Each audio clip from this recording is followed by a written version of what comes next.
మీకు ఒక 2 ఉదాహరణలు చెప్తాను, దీన్ని బట్టి డిసైడ్ అవ్వండి రియల్ ఎస్టేట్ లో మోసాలు ఎలా ఉంటాయో. ఒకటి ఒక సాఫ్ట్వేర్ ఎంప్లాయ్, రెండోది ఒక డాక్టర్. ఈ వీడియోని స్కిప్ చేయకుండా చివరి వరకు చూడండి. అసలు మోసం ఎలా చేస్తారంటే, రియల్ ఎస్టేట్ లో ప్రీ లాంచ్ అని చెప్పేసి, లేదా పలానా సైట్ పక్కన రోడ్ వస్తుందంటే అది మీరు కొనండి మీకు మంచిదని చెప్పేసి, ఎవరి దగ్గర డబ్బు ఉందో చూసుకొని వాళ్ళని ఖచ్చితంగా ఆ ట్రాప్ లోకి దింపే వరకు వదలకుండా కంటిన్యూస్ గా ఫాలో అప్ చేసి ఫోన్లు చేసి ప్రీ లాంచ్ ఆఫర్ లో బిల్డింగ్లు కొనిపిస్తారు. నాకు అర్థం కాని విషయం ఏంటంటే, ఒక కంపెనీ ప్రీ లాంచ్ ఆఫర్ పెడుతున్నప్పుడు మనకు ఒక 1000 ఫోన్ కాల్స్ వస్తాయి. పలానా వాళ్ళు ప్రీ లాంచ్ చేస్తున్నారు. నిజంగా వాళ్ళకి అంత గుడ్ విల్ ఉంటే 1000 ఫోన్ కాల్స్ తో పని లేదు. వాళ్ళు ఒక్క పోస్టర్ వేస్తే చాలు, జనం వెళ్ళి కొనుక్కుంటారు. ఈ 1000 ఫోన్ కాల్స్ చేయించడానికి డబ్బులు ఎక్కడ నుండి వస్తున్నాయి? జనరల్ గా ఒక కాంట్రాక్టర్ ఒక బిల్డింగ్ కట్టి అమ్మాలి. సో ఈ కట్టిన దాన్ని అమ్మి దాని మీద డబ్బులు లాభం తీయాలి. ఇది కాకుండా PR team, posters, phone calls, Instagram, YouTube, లేదంటే అదర్ సోషల్ మీడియా ప్లాట్ఫామ్స్ మీద అడ్వర్టైజ్మెంట్స్ ఇన్ని చేస్తున్నప్పుడు మనల్ని మోసం చేయకుండా ఎందుకుంటారు? Is my point. సో ఇవన్నీ చేయాలంటే అన్నిటి డబ్బులు ఎక్కడ వసూలు చేస్తారు? నీ మీద నా మీదే కదా. సో సాఫ్ట్వేర్ ఎంప్లాయీస్ ని ఎక్కువ టార్గెట్ చేస్తారు అనమాట. సాఫ్ట్వేర్ ఎంప్లాయీస్ ఎక్కడ ఉన్నారో అక్కడ డబ్బు ఎక్కువ ఉంటుంది, ఎందుకంటే వాళ్ళకి జీతాలు లక్షల్లో ఉంటాయి. ఎక్కడ సాఫ్ట్వేర్ ఉంటే అక్కడ మీరు హైదరాబాద్ తీసుకోండి, బెంగళూరు తీసుకోండి, ముంబై తీసుకోండి, పూణే తీసుకోండి, గురుగ్రామ్ తీసుకోండి, ఢిల్లీ తీసుకోండి, నోయిడా తీసుకోండి, ఎక్కడ తీసుకున్నా కూడా first target is employees who is getting more money. మీరు అబ్జర్వ్ చేశారా? బిజినెస్ చేసే వాళ్ళు ఎవరు అంత కంగారు పడరు. సరే చూద్దాం కట్టే కొందామని అనుకుంటారు. ఈ ఎంప్లాయీస్ మైండ్ సెట్ ని వాళ్ళు ఏం చేస్తున్నారంటే బాగా స్టడీ చేశారనమాట. సో ఎంప్లాయీ అనేవాడు ఒక భయం ఉంటుంది, ఇప్పుడు మనం కొనలేకపోతే మళ్ళీ రేట్ పెరిగిపోతే మళ్ళీ మనకి ఈఎంఐ పెరిగిపోద్ది. సో ఈ సాఫ్ట్వేర్ ఎంప్లాయీ అనేవాడు ఒక 15 lakhs రూపీస్ సేవింగ్స్ దాచుకున్నాడు. సో వీడికి ఒక పోస్టర్ తీసుకెళ్లి ఒక పర్సన్, ఒక రియల్ ఎస్టేట్ మీడియేటర్, సార్ ఈ ఫ్లాట్ మీరు కొనకపోతే సార్ మళ్ళీ ఇలాంటి ఫ్లాట్ మీకు రాదు సార్, వీళ్ళు చాలా తక్కువ రేట్ గా అమ్ముతున్నారు సార్, మార్కెట్ లో బయట ₹1,00,00,000 నడుస్తుంది, వీళ్ళు ప్రీ లాంచ్ ఆఫర్ కింద 75 లక్షలు చెప్పారు, సో ఇది కేవలం 50 మందికో 100 మందికి ఇస్తున్నారు సార్, మీకు ఇప్పించే బాధ్యత నాది సార్ అంట. ఇలా చెప్పేవాళ్ళు ఒక 1000 మంది ఉంటారు. 1000 మంది అందరికీ ఇదే చెప్తారు. ఒక 100 మంది దొరుకుతారు అనుకుంటారు, కానీ 1000 మందికి ఆ 75-80 లక్షలకి అమ్ముతారు. స్టార్టింగ్ 20 లక్షలు కడితేనే ఇది అవుతుందని చెప్తారు. 20 లక్షల రూపాయలు మనం తీసుకెళ్లి కష్టపడి మనం దాచుకున్న డబ్బులో, లేదంటే ఫ్రెండ్స్ దగ్గర, పేరెంట్స్ దగ్గర అప్పు చేసి తీసుకెళ్లి పెట్టేస్తాం. పెట్టేసాక ఏమవుతుంది? ఏడాది గడుస్తుంది, 2 ఏళ్ళు గడుస్తుంది. ఎవడైతే కట్టించాడో కంపెనీ మానేసానని చెప్తాడు. లేదంటే సార్ నేను ఆ రోజు ఆ కంపెనీలో ఉన్నాను కాబట్టి మీకు అలా చెప్పాను సార్, వాళ్ళు చెప్పిందే మీకు చెప్పాను సార్, నేను ఏం చేయగలను ఆ చేతులు ఎత్తేస్తాడు. ప్రాపర్ అగ్రిమెంట్ ఉండదు. 3 ఏళ్ళు గడుస్తుంది కానీ అక్కడ బిల్డింగ్ స్టార్ట్ అవుతుంది, ఏమి స్టార్ట్ అవుతుంది. ఒకవేళ స్టార్ట్ అయ్యాక కూడా నీ ఫ్లాట్ ఎక్కడ ఉందో నీకు తెలియదు. దానికి అప్రూవల్స్ వచ్చినాయా లేదా, అప్రూవల్ ఉందా లేదా, డాక్యుమెంట్స్ ప్రాపర్ గా ఉన్నాయా లేదా, లాయర్ తో చెక్ చేయించుకుందా లేదా అనే టైం కూడా మనకు అడివ్వడు. ఓపెనింగ్ రోజు మీరు రండి సార్, మీకు నచ్చితే కట్టండి సార్ అంటే నువ్వు ఆల్రెడీ ప్రిపేర్ అవుతావు కాబట్టి నువ్వు 20 లక్షల రూపాయలు డబ్బు పట్టుకొని నువ్వు బ్యాంక్ లో through account transfer, through cash పట్టుకొని వెళ్తావు. ముందు ఏదోలా కట్టేసి అక్కడ నేను చాలా ఇంప్రెస్ చేయడానికి మంచి యానిమేటెడ్ వీడియోస్ వేస్తారు. సైట్ మొత్తం కూడా గ్రీన్ బుషెస్ లేచిపోతే, మధ్యలో ఇల్లు లేచిపోతే, వెనకాల అపార్ట్మెంట్ లేచిపోతే, ఒక సూపర్ మార్కెట్ లేచిపోతే, రోడ్లు వచ్చేస్తే, కార్లు వచ్చేస్తే, కుక్కలు తిరుగుతాయి. యానిమేషన్ చూసి నీకు ఏమనిపిస్తుంది? వీళ్ళు భలే చేశారు, ఇప్పుడు మనం కొనపోతే మిస్ అయిపోతాం, చాలా బాగుంది, అటు నుండి రింగ్ రోడ్ వచ్చేస్తుంది, ఇటు నుండి ఏమో పలానా ఏరియాకి తగిలిపోతుంది, ఇలాగెళ్తే మన ఆఫీస్ వచ్చేస్తుందని లెక్కలు వేసుకుని డబ్బులు కట్టేస్తాం. తర్వాత మోసపోయి గగ్గోలు పెడతాం. ఎందుకు ఇవన్నీ?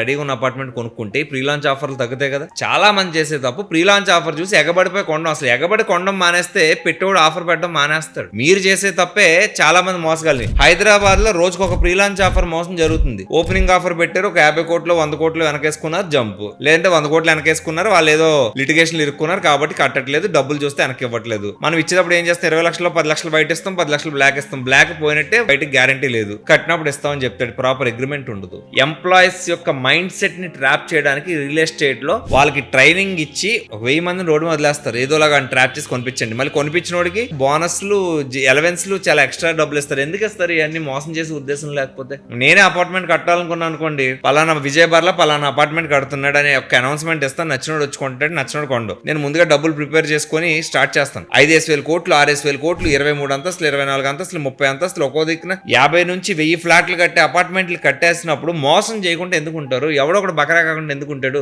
ఓనర్ అనేవాడు ఎప్పుడు కంటికి కనపడ్డు. అసలు 20-30 అంతస్తుల్లో ఫ్లాట్ దేనికి నాకు అర్థంగా అడుగుతున్నాను. సిగ్నల్స్ రావు, ఏదైనా ఇబ్బంది వస్తే మెయింటెనెన్స్ ఇష్యూస్ బోల్డ్ ఉంటే అసలు నువ్వు అద్దె ఎంత కడుతున్నావు, మెయింటెనెన్స్ అంత అయ్యే ఫ్లాట్ లో నీకు ఎందుకు ఫ్లాట్ అసలు? సో ఈ ఆలోచన విధానం ఉన్నంతసేపు కూడా రియల్ ఎస్టేట్ మోసాలు జరుగుతూనే ఉంటాయి. ఇప్పుడు నెక్స్ట్ కమింగ్ టు డాక్టర్. ఇప్పుడు ఈ డాక్టర్ స్టోరీ ఏంటంటే, నాకు తెలిసిన ఒక డాక్టర్, ఆయన సిటీలో వచ్చి వర్క్ చేసుకుంటున్నాడు. ఆయనకి పల్లెటూరులో భూములు కొనిపించడానికి ఒక బ్రోకర్ ఉన్నాడు. ఒక ఏరియాలో, ఆ ఏరియాలో 25 లక్షలు కూడా లేని చోటి డాక్టర్ కి సార్ అక్కడ 80-90 లక్షలు నడుస్తుందని చెప్పి, ఈయనకి కాబట్టి 50 లక్షలకు అమ్మానని చెప్పి అమ్మిచ్చాడు. ఈయన ఒక రోజు నాకు ఆ ఏరియా బాగా తెలుసు అని చెప్పేసి, విజయ్ పలానా చోట భూమి కొన్నానే మీ దగ్గరలో, అక్కడ 80-90 లక్షలు నడుస్తుందంట, నాకు 50 లక్షలకే వచ్చిందని చెప్పాడు. ఎక్కడ ఏ ఏరియా అని అడిగా, పలానా ఎక్స్ ఏరియా చెప్పాడు. అది చూడంగానే నాకు మతిపోయింది. అక్కడ 25-30 లక్షలు మించి ఉండదు, 50 లక్షలు ఇట్లా కొన్నాడు. ఇక్కడ పడ్డాడు తెలిసిన ట్రాప్ లో. 80-90 లక్షలు సింగిల్ పేమెంట్ లో ఎవడో డబ్బుల కోసం వెయిట్ చేస్తున్నాడు సార్, 50 లక్షలు ఇచ్చేస్తాడు సార్ అనగానే ఇచ్చాడు. నాకు తెలిసి ఆడికి 25 లక్షలు 20 లక్షలు ఇచ్చి ఉంటాడు. వీడు ఇంకో 20 లక్షలు వీడు సంపాదించుంటాడు మధ్యలో. ఎంత తప్పది? భూమి యజమాని సంపాదించినా పర్లేదు, అమ్మనోడు పోగొట్టుకున్నా పర్లేదు, మధ్యలో ఒక మధ్యవర్తి ఇంత డబ్బు దొబ్బేయడానికి ఒక డాక్టర్ మోసం చేయడం, క్రెడిబిలిటీ పోతుందా పోదా? సో చాలా మంది రియల్ ఎస్టేట్ చేసే వాళ్ళు ఏం చేస్తారంటే మోసం చేస్తారు. మోసం చేయడానికే పని కట్టుకొని రియల్ ఎస్టేట్ లో దిగితే వాళ్ళు చాలా మంది ఉన్నారు. ఈ విషయం అర్థం చేసుకోకుండా ఎవడైనా ప్రీ లాంచ్ ఆఫర్ పెట్టగానే, ఎవడైనా బిల్డింగ్ కడతాననగానే గబగబా ఎగబడిపోయే మన బుద్ధిని మనం తప్పట్టాలి ఫస్ట్. అట్లా ప్రీ లాంచ్ ఆఫర్కి ఎందుకు ఎగబడాలి ఇస్ మై ఫస్ట్ పాయింట్. నేను ఫస్ట్ నుంచి చాలా మంది చెప్తా. ఒక రోజు నేను ఒక కార్ కొనడానికి వెళ్ళా. ఆ కార్ షోరూమ్ ఎండి నాతో ఏం చెప్పాడంటే, విజయ్ నీకు వేరే మంచి కార్ ఇప్పిస్తాను, అది లాంచ్ ఆఫర్ నడుస్తుంది, ఇప్పుడు వెయిట్ చేస్తావా, అది బయట 6 months వెయిటింగ్ పీరియడ్ ఉంది, నీకు 1.5 months ఇప్పించే బాధ్యత నాదని చెప్పాడు ఆయన. సార్ నేను ఏదైతే రెడీమేడ్ గా ఉందో అదే కొనుక్కుంటాను, అవతల కార్ మంచిది నేను కాదంటలే, కానీ నేను ఇప్పుడు రెడీగా ఉన్నప్పుడు కొనుక్కుందాం కొనుక్కుంటున్నాను తప్ప 6 నెలలాగా అది ఎందుకు కొనాలి సార్, నేను I don't go for that, నేను ఇదే కొనుక్కుంటా అని చెప్పాను. ఆయన నా వైపు ఎలా చూసాడంటే, నువ్వు మంచి కార్ మిస్ అవుతున్నావు చూసాడు. మిస్ అయినా పర్వాలా, 6 నెలలంత సంవత్సరం అయితే డబ్బు కట్టి వెయిట్ చేసేవాడు ఎవడు, మిస్ అయినా పర్వాలా, I want a guaranteed agreement to me and my dealer. So వ్యాపారం ఎలా ఉండాలంటే, మీరు ఒక బిల్డింగ్ కొంటున్నారంటే మీరు ఎవరికి బెనిఫిట్ చేస్తున్నారు, మీరు ఇల్లు కొనుక్కుంటున్నారు, బట్ లాభం ఇచ్చి కొంటున్నారు. లాభం ఎవడు తీసుకుంటున్నాడు, కట్టే కాంట్రాక్టర్ తీసుకుంటున్నాడు, బిల్డర్ తీసుకుంటున్నాడు. ఒక బిల్డర్ ని బాగా చేయడం మనం ఎందుకు లాస్ అవ్వాలి,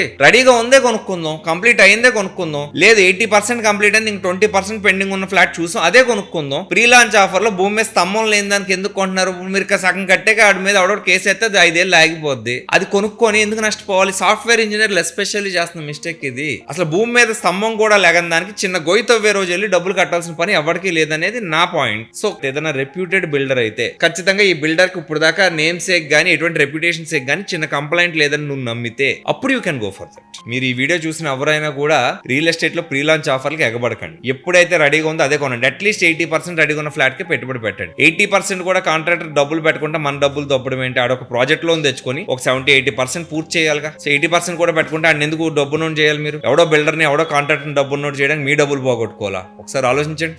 please like, share and subscribe giant media AP and Telangana.